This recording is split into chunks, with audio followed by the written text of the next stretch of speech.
qu'on saisit l'occasion de cette délibération, pardonnez-nous, de faire une pédagogie sur la situation financière de la ville pour que les Grenoblois et en tout cas les conseillers municipaux comprennent bien ce qui nous attend, parce que avec ces fameux écoquartiers, plus on avance, plus on s'enfonce, parce que d'abord cette délibération confirme le renchérissement de l'opération Presqu'île, l'inquiétude qu'engendre la densification excessive et évidemment la note très très lourde que va payer le contribuable.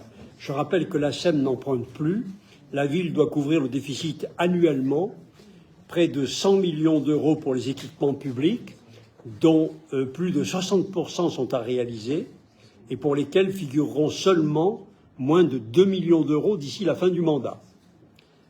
C'est-à-dire que l'essentiel sera dans les budgets futurs, tout comme les 5,5 millions d'euros au déficit global, pour lesquels figure 0 € en 2004 et 300 000 € en 2025, soit 5 millions d'euros après. Donc, pourquoi je dis ça? Parce que qui que ce soit là après 2026, il aura cette note qui est une bombe financière dégoupillée. Il y a aussi, on a vu les folies vertes là, qui se soldent par des échecs retentissants, comme on l'avait vu avec le Solaris géré par Actis, et maintenant les révélations sur le scandale de l'immeuble ABC, sur lequel Nathalie Béranger va intervenir.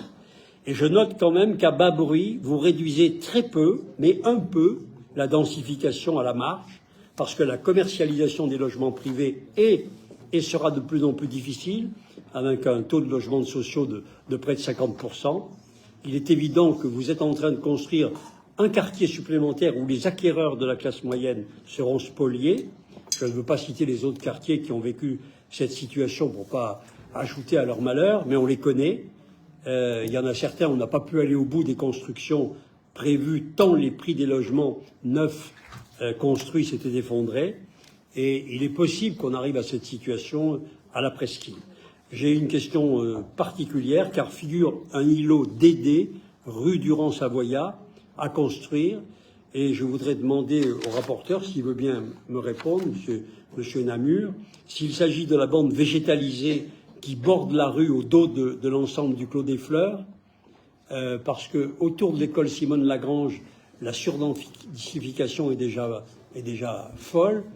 Et si cette bande de terrain est aussi urbanisée, le secteur sera un véritable îlot de chaleur.